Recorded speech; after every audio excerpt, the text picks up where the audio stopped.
শুভ সন্ধ্যা দর্শক, স্বাগত জানাচ্ছি the voice of Gen Z powered by ফুডিতে। আপনাদের সাথে আছি আমি সাব্বির আহমেদ সন্ধি। দর্শক, জুলাই বাংলাদেশের ইতিহাসের জন্য, বাংলাদেশের পট পরিবর্তনের জন্য এবং সাধারণ জনগণের বিস্ফোরণের জন্য একটি বিশেষ মাস।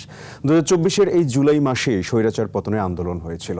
আজ 2 বছর অতিক্রান্ত হলো। এই 2 বছরে জুলাই কতটা প্রভাব রাখতে পারল, জুলাই কতটা বাংলাদেশকে এগিয়ে নিয়ে গেল, বা কতটা বিতর্কের জন্ম দিল, কিংবা কতটা স্বাধীনতার জন্ম দিল, এই বিষয়গুলো নিয়ে আমাদের এখন আলোচনা হয়, চর্চা হয়। কিন্তু নিঃসন্দেহে আমরা এটা বলতে পারি, জুলাই আসলে বাংলাদেশের রাজনীতি পরিবর্তন করেছে, বাংলাদেশের মানুষজনের মধ্যে সেই বলিষ্ঠ কণ্ঠস্বরটাকে আবার ফিরিয়ে নিয়ে এসছে। আমরা সেই জুলাই মাসে যে সাধারণ ছাত্ররা রাস্তায় নেমেছিল, যারা নিজেদের প্রাণ দিয়েছিল, কিংবা যারা ছিল জুলাইয়ের বলিষ্ঠ কণ্ঠস্বর, তাদের মধ্যে একজনকে আমাদের স্টুডিওতে নিয়ে এসছে। আমাদের সাথে আছেন আব্দুর রহমান, শিক্ষার্থী, চট্টগ্রাম বিশ্ববিদ্যালয়, এবং জুলাই আন্দোলনের বলিষ্ঠ কণ্ঠ। আব্দুর রহমান, আপনাকে অসংখ্য ধন্যবাদ আমাদের সাথে যুক্ত হওয়ার জন্য। আপনাকেও অসংখ্য ধন্যবাদ আজকের এই আয়োজনে আমাকে আমন্ত্রণ জানানোর জন্য। শুরুতে আমি বলতে চাই, চট্টগ্রামের অবস্থা খুবই খারাপ। ভারী বর্ষণ, ল্যান্ডস্লাইড হচ্ছে, পাহাড় ধস হচ্ছে। ইতোমধ্যে হচ্ছে পুরো চিটাগং ডিভিশনে 32 পিপলস ডাইড, 32 জন মানুষ মারা গিয়েছে। তো এই সিচুয়েশনের মধ্যে আপনি হচ্ছে অনেক কিছু ফেস করে আমাদের এই শো এসছেন, তার জন্য আপনাকে আরও একবার ধন্যবাদ। আমি শুরুতেই আপনার কাছে একটা জিনিস জানতে চাইবো, যেটা যারাই হচ্ছে জুলাই যোদ্ধা আছেন আমাদের এই শোয়ে আসে, তাদের কাছে আমি শুরুতেই জানতে চাই যে আপনারা আসলে এই যে সাধারণ কোঠা বিরোধী আন্দোলনটা ছিল, শুরুতে তো আপনারা নামেননি, কিভাবে আসলে হচ্ছে এই কোটা বিরোধী আন্দোলন, তারপর স্বৈরাচার পতন আন্দোলনের সাথে আপনি যুক্ত হলেন, বা আপনারা যুক্ত হলেন? প্রথমে হচ্ছে যখন জুনের 5 তারিখ 18ই পরিপত্র বাতিল হয়, তখনই হচ্ছে আমাদের মধ্যে এটা নিয়ে ব্যাপকভাবে হচ্ছে যে আলোড়ন সৃষ্টি হয়। আমরা পড়াশোনা করছি, পড়াশোনা করার পরবর্তীতে আমাদের একটা কেরিয়ার আছে, আমরা জব করব। যখন হচ্ছে ওখানেই হচ্ছে যে একটা হানা দেয় সরকার, যখন ওখানেই হাত দেয়, তখনই হচ্ছে আমাদের টনক নড়ে। এবং চট্টগ্রাম বিশ্ববিদ্যালয়ে আমরা 5 জুন রাত্রিতেই হচ্ছে আমরা 0 পয়েন্টে আমরা আন্দোলন শুরু করি। পরবর্তীতে জুনের প্রথমার্ধ আমাদের তখন ঈদুল আজহার বন্ধ ছিল 11-12 তারিখ পর্যন্ত।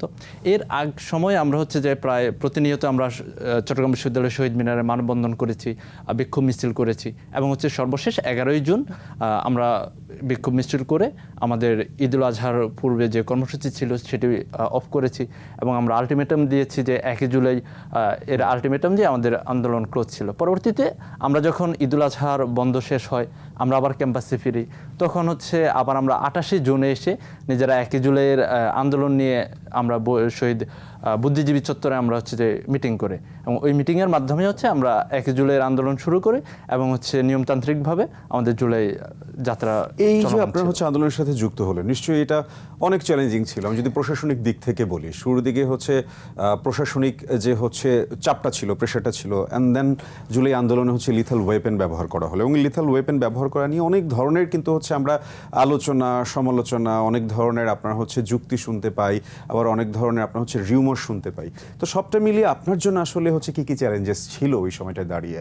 আমি যদি প্রশাসনিক চ্যালেঞ্জের কথা বলি, যেটা আসলে মেইন কনসার্ন ছিল ওই সময়টায়, সাধারণ শিক্ষার্থীরা নানা জায়গায় আসলে পালিয়ে বেড়াচ্ছিল, জি, ওইরকম কি কিছু ফেস করেছেন আপনি? হ্যাঁ, আমাকে হচ্ছে জুলাইয়ের সময়টা আমাকে খুব বেশি ফেস করতে হয়েছে, যেহেতু হচ্ছে আমি চট্টগ্রাম বিশ্ববিদ্যালয়ের প্রথম থেকে আন্দোলন শুরু করে, এবং হচ্ছে আন্দোলনের অগ্রভাগে ছিলাম। আপনি যদি হচ্ছে চট্টগ্রাম বিশ্ববিদ্যালয়ের ওই সময়কার যে কোনো ফুটেজ চেক করেন, তো তখনকার জন্য আমার বেশি চ্যালেঞ্জ ছিল। এজন্য আমি পাঞ্জাবি পরা ছিলাম, টুপি পরা ছিল, এবং হচ্ছে তখন আমার চুল বাবরি ছিল। তো যার দরুন সবার আগে হচ্ছে আমার ফেসটা সকলের সামনে আসে, এবং হচ্ছে যে আমি সম্মুখ সারিতেও ছিলাম, যার দরুন পুলিশ হচ্ছে এবং প্রশাসন আমাকে প্রচুর ওই সময়টা মোস্ট ওয়ান্টেড পার্সনের মতো খুঁজেছিল হচ্ছে যে চট্টগ্রামের অলিগলিতে, এবং হচ্ছে যে আমার পরিবার, আমার এলাকা, এবং সর্বত্রই হচ্ছে যে আমাকে পুলিশ হচ্ছে এবং হচ্ছে যে গোয়েন্দা সংস্থা তার অবস্থান থেকে তারা খোঁজ করেছে। এবং ওই সিচুয়েশন হচ্ছে যখন ক্যাম্পাস বন্ধ হয়ে যায়, তখন তো ক্যাম্পাস বন্ধ, ছাত্রলীগ এবং হচ্ছে প্রক্টর প্রশাসন মিলে আমাদের সবাইকে একদিনের মধ্যে ক্যাম্পাস থেকে বের করে ফেলে, হ্যাঁ, ফাঁকা করে ফেলে। এবং হচ্ছে আমি মেসে ছিলাম, তো মেসে যারা বড় ভাই ছিল ওরাও হচ্ছে আমাকে মেসে আর থাকতে দিচ্ছিল না। এক পর্যায়ে হচ্ছে আমি বাড়ি গেলাম, বাড়িতে গিয়ে হচ্ছে 2-1 দিন ছিলাম। এর মধ্যেই হচ্ছে যে আমার বাড়ি অবধি হচ্ছে পুলিশ পৌঁছে, হ্যাঁ, পুলিশ পৌঁছে যায়। এবং হচ্ছে যে একটি হচ্ছে ইন্টারেস্টিং ঘটনা হচ্ছে, আমার যে ফোন নাম্বারটা ছিল, একটি মাত্র ফোন নাম্বার ছিল, ওই নাম্বারটা ছিল আমার এক ফ্রেন্ডের এই আইডি কার্ড দিয়ে তোলা, যেহেতু হচ্ছে তখন আমার এনআইডি হয় নাই। তো পুলিশ ওইটা ট্র্যাক করে আমার ওই ফ্রেন্ডের বাসায় হচ্ছে যে পুলিশ পৌঁছে যায় এবং ওই দিন রাতে হয়তো বা 2 গাড়ি পুলিশ যায়। রাত্রিবেলা তাদের পুরো বাড়ি হচ্ছে যে ঘেরাও করে ফেলে। ভাগ্যিস হচ্ছে আমার ওই ফ্রেন্ড পূর্বেই হচ্ছে সংবাদ পেয়ে সে হচ্ছে বাড়ি থেকে সটকে যায়। পুরো বাড়িতে হচ্ছে যে পুলিশ 2 গাড়ি পুলিশ প্রায় মিনিমাম 1.5-2 ঘন্টা তারা ওখানে অবস্থান করছিল। পরে ওই ফ্রেন্ড ছিল মসজিদের, সে চাকরি করতো, ওই মসজিদে গিয়ে মসজিদের ইমামকে তুলে তল্লাশি করেছে এবং পরবর্তীতে সে একটা মাদ্রাসায় চাকরি করতো। ওই মাদ্রাসায় গিয়েও হচ্ছে যে প্রশাসন ওই মাদ্রাসার দরজাগুলো হচ্ছে লাথি দিয়ে তারা খুঁজছিল, মানে হচ্ছে খুলে এরপরে খুঁজছিল। হ্যাঁ, তো ওইভাবে হচ্ছে যে আমাকে খোঁজা হয়েছিল। ভাগ্যিস হচ্ছে ওই রাতে আমার বাড়ি পর্যন্ত পৌঁছতে পারে না। পরের দিন সকালে হচ্ছে আমাকে আপনি হচ্ছে এরকমেরই হচ্ছে নিজেকে সেভ করে আন্দোলনে যোগ দিয়েছেন। হ্যাঁ। সো এই যে আন্দোলন হলো, শেখ হাসিনার পতন ঘটলো, ইন্টারিম গভর্নমেন্ট আসলো, জুলাই যে স্পিরিট নিয়ে আপনার হচ্ছে এগিয়েছে, জুলাই যে হচ্ছে সাধারণ জনগণ যখন যুক্ত হলো, যে আদর্শটা নিয়ে এগিয়েছিল যে বাক স্বাধীনতা থাকবে, সবাই সবার মতামত জানাতে পারবে, এই জায়গায় দাঁড়িয়ে হচ্ছে আপনার কোনো ধরনের বাধা বিপত্তি ফেস করতে হবে না, এরকম তো একটা বেসিক থট ছিল যে আমরা আসলে হচ্ছে মুক্ত হব, স্বাধীন হব। তো সেই জায়গায় দাঁড়িয়ে আপনার কি মনে হয় জুলাই যে লক্ষ্য নিয়ে হয়েছিল সেই লক্ষ্যটা বা সেই উদ্দেশ্যটা হাসিল হয়েছে? প্রথমত হচ্ছে জুলাই আমাদের যে স্পিরিট ছিল, আমরা যে আকাঙ্ক্ষাকে নিয়ে, মুক্তির আকাঙ্ক্ষাকে নিয়ে নিজেকে উৎসর্গ করে আমরা জুলাইয়ের রাজপথে ছিলাম, জুলাই থেকে হচ্ছে পিছপা হয়নি। ওই জিনিসটা যদি মোটা দাগে বলতে যাই তাহলে হচ্ছে আমরা বরাবরভাবে সেটাকে এখন পর্যন্ত সেটা সুফল পাইনি। আন্দোলনটা বেহাত হয়ে গিয়েছে, পুরোপুরিভাবে বেহাত হচ্ছে সেটা বলবো না, কিন্তু আমাদের যতটুকু প্রত্যাশা ছিল, যতটুকু আশা ছিল, আমরা সেটা হচ্ছে এখন পর্যন্ত আরো কথা বলবো, কিন্তু তার আগে ছোট্ট একটা বিরতি নিতে হচ্ছে। দর্শক, the voice of Gen Z powered by ফুডিতে নিয়ে নিচ্ছি ছোট্ট একটা বিরতি। আমাদের সঙ্গেই থাকুন, ফিরছি অল্প কিছুক্ষণের মধ্যেই।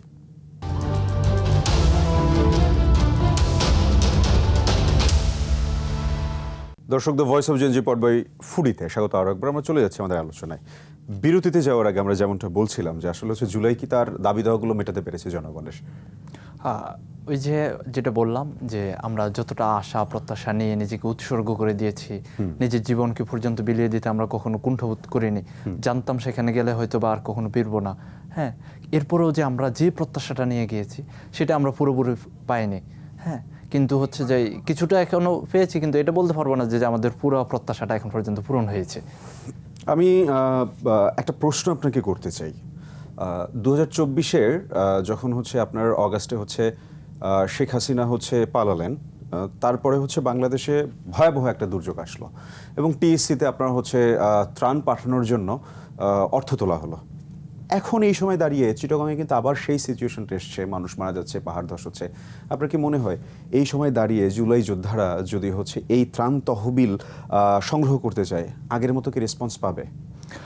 আমরা হচ্ছে যেহেতু হচ্ছে টিএসসির কথা বললেন, আমরা সব জায়গায় যদি বলি, যেটাই বলি আর কি, চট্টগ্রাম বিশ্ববিদ্যালয়ে হচ্ছে আমরা 16 শহরে হচ্ছে যে ওই যে কার্যক্রমটা শুরু করেছিলাম। তো এখন এসে যদি হচ্ছে আমরা আবার সেটা হচ্ছে যে শুরু করি, সবকিছুরই একটা হচ্ছে দাবি থাকে।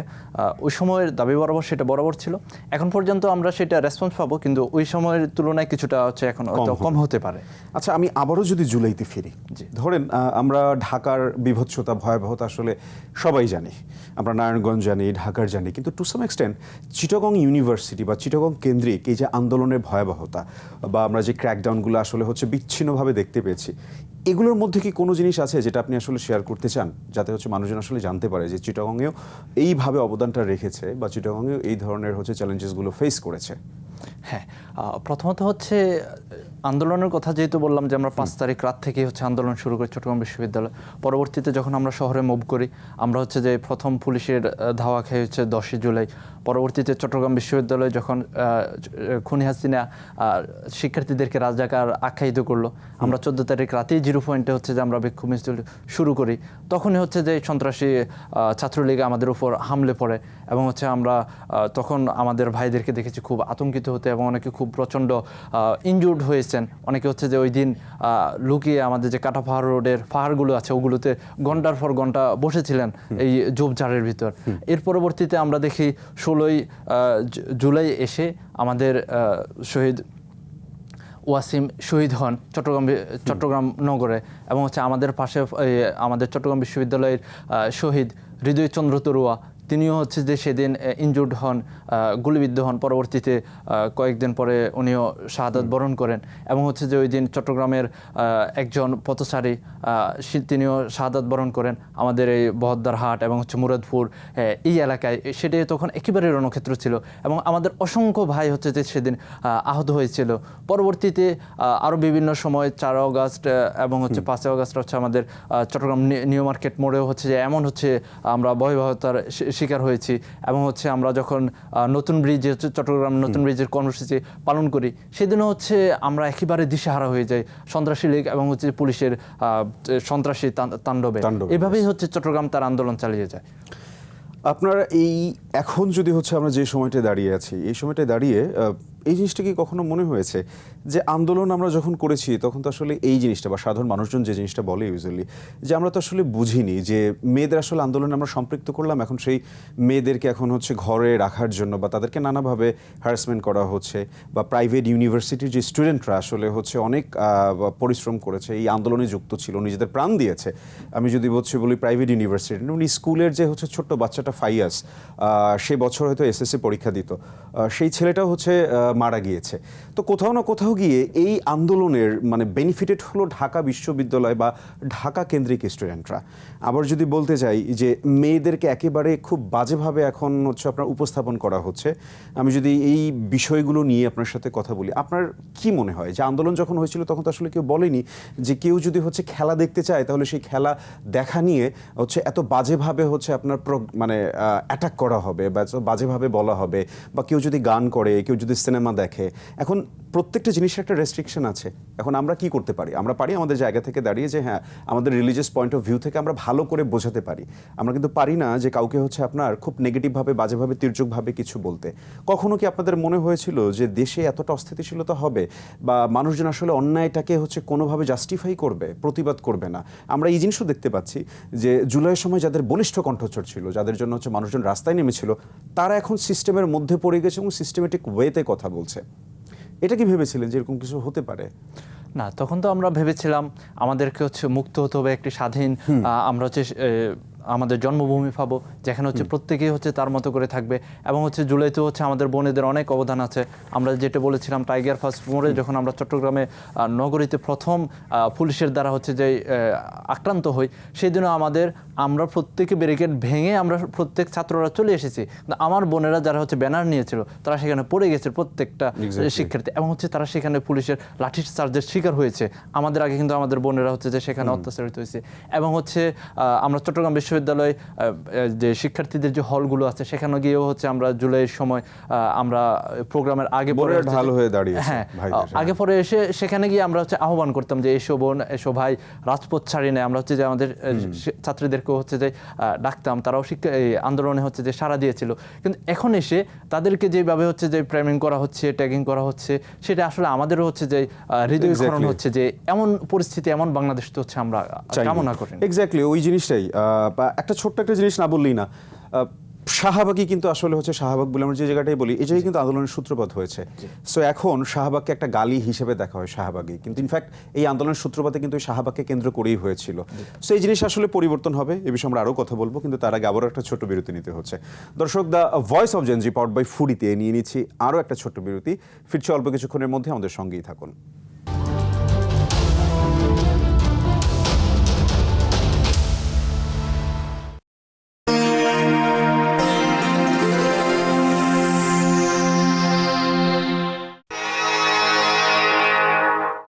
দর্শক, the voice of Gen Z powered by ফুডিতে স্বাগত আরও একবার। আমরা চলে যাচ্ছি আমাদের আজকের অতিথির কাছে।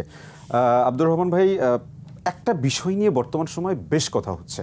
আমি আন্দোলনের প্রেক্ষাপটে ফিরবো, কিন্তু তার আগে এই জিনিসটা আপনার কাছ থেকে আমি শুনতে চাই যে বহির্বিশ্ব বলেন, বাংলাদেশে বলেন, এই জিনিসটা খুব চর্চা হচ্ছে যে বাংলাদেশে এক্সট্রিমিজমের আবার একটা উত্থান ঘটেছে। আমরা যদি ফাতা কম্ব্যাট নিয়ে কথা বলি, তো সে জায়গায় হচ্ছে আপনার ফাতা কম্ব্যাটের যে হচ্ছে আপনার স্বত্বাধিকারী আছেন সাবির, ওনাকে হচ্ছে পুলিশ ধরেছে। সো এটা নিয়ে ফেসবুকে বিভিন্ন জায়গায় নানান ধরনের কথা হচ্ছে। তো কি মনে হয় বাংলাদেশে কি আসলে এক্সট্রিমিজম, বা আমি যদি হচ্ছে I do not want to pronounce that word. তো এইটা কি আসলেই চলছে, বা এই যে আপনার অভিযোগ করা হয়েছে ফাতা কম্বাটের যে হচ্ছে সাবির আছে, সেটাকে কতটুকু লজিক্যাল মনে হয়? যদিও অনেকেই বলছে যে সে যে ভিডিওগুলো বানিয়েছে সেই ভিডিওতে আপনার হচ্ছে ব্লাস্টিংয়ের হচ্ছে সিন রয়েছে, ইন্টারমিডিয়েট টাইমেও এটা সে করেছে, আবার হচ্ছে পেছনে ব্যাকগ্রাউন্ডে হচ্ছে নিষিদ্ধ একটা সংগঠন ইন্টারন্যাশনাল আপনার হচ্ছে একটা এক্সট্রিমিস্ট সংগঠনের হচ্ছে মিউজিক রয়েছে। What do you think Bangladesh আসলে কোন ভার্জে আছে? জি, প্রথমত হচ্ছে আমি হচ্ছে যে এই ব্যাপারে যেটা বলতে চাই যে এই যে এক্সট্রিমিজমের যে ব্যাপারটা, হ্যাঁ, আমরা দেখেছি হচ্ছে বিগত সরকারের সময়ও হচ্ছে যে এই জিনিসগুলো হচ্ছে মাঝে মাঝে দেখা যেত, কিন্তু আমার মনে হচ্ছে এটা হয়তো বা হচ্ছে যে বহির্বিশ্ব বা হচ্ছে কারো দ্বারা সেটা প্ররোচিত করে বাংলাদেশকে বিতর্কিত করতে চাচ্ছে কেউ, কিংবা হচ্ছে যে কেউ বা এই বিতর্কের ফাঁদে পা দিয়ে বাকিদেরকেও সর্বনাশ করছে, কিংবা হচ্ছে নিজেদেরকে হচ্ছে যে নিজেরা বিতর্কিত করছে। কিন্তু হচ্ছে এই জিনিসটা ক্লিয়ার করেছে যে আমরা আসলে এই ফাতা কম্বাটের যে স্বত্বাধিকারী আছে তার সাথে জড়িত না। এই জিনিসটা তো মেসেজটা দিচ্ছে যে আসলে সে যা করছে সেটা to some extent is valid, যে অভিযোগটা তার বিরুদ্ধে আনা হয়েছে, রাইট? হ্যাঁ হ্যাঁ হ্যাঁ, মানে হচ্ছে সে যেটা করছে এটা হচ্ছে আমরাও সমর্থন করি না, কেউই সমর্থন করে না, জেনজিও করে না, ইসলামিক ধর্মীয় দিক থেকে হচ্ছে কেউ সেটা হচ্ছে সমর্থন করছে না, এবং হচ্ছে যে তার কাছে যেগুলো পাওয়া গেছে এটাও হচ্ছে একটা দেশের জন্য আসলেই হচ্ছে যে সেটা শঙ্কার বিষয়, এবং হচ্ছে বহির্বিশ্বের মধ্যেও সেটা নিয়ে আলোচনা হওয়ার বিষয়। তো এই ব্যাপারটা হচ্ছে যে যেটা বলা যায় যে কারো না কারো প্ররোচনায় সে হয়তো প্ররোচিত হয়েছে, কিংবা হচ্ছে যে বাকিদেরকেও ওই প্ররোচনার মধ্যে ফেলতে চাচ্ছে।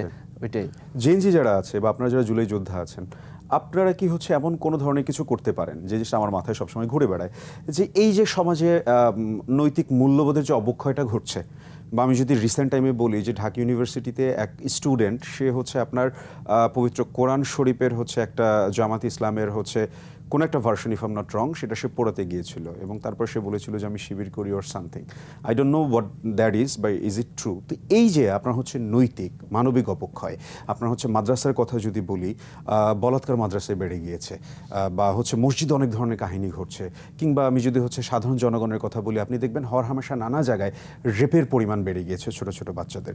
এই জায়গায় দাঁড়িয়ে কি কোনো ধরনের একটা মানে হচ্ছে জুলাই স্পিরিটটা নিয়ে এসে এই জিনিসটা কি করা যায় যে আমরা যারা হচ্ছে জুলাই আন্দোলন করেছি, আমরা বিশ্ববিদ্যালয় কেন্দ্রিক হোক, আমরা সব কেন্দ্রিক হোক, আমরা নিজেদের উদ্যোগে হোক কিংবা সরকারের সহযোগিতায় হোক, আমরা একটা প্রচারণা চালাবো মানুষজনের ভেতরে, একটা সচেতনতা চালাবো যে ইয়েস এইটা সঠিক, এইটা ভুল, বা বর্তমান সময়ে দাঁড়িয়ে আমি এই কাজটা করতে পারি, এই কাজটা করতে পারি না। কারণ দিন শেষে বাংলাদেশ আমার, বাংলাদেশ আপনার, আমাদের সকলের।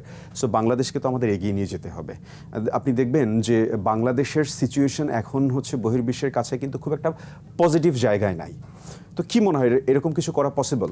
হ্যাঁ, প্রথমত বিষয় হচ্ছে আমরা যেহেতু আন্দোলন করেছি, সামগ্রিক শুধু যে প্রশাসনিক একটা কাঠামো চেঞ্জ হবে সেটা তো না, আমাদের নৈতিক সামগ্রিক একটা পরিবর্তন, আমাদের নৈতিক যে অবক্ষয় আছে, আমাদের বর্তমান রিসেন্ট যে ঘটনাগুলো ঘটতেছে নৈতিক অবক্ষয়ের কারণে, এবং হচ্ছে যে অন্যান্য যে জিনিসগুলো ঘটতেছে এটাও হচ্ছে যে দেশের জন্য একটা হচ্ছে যে শঙ্কাজনক একটি ব্যাপার।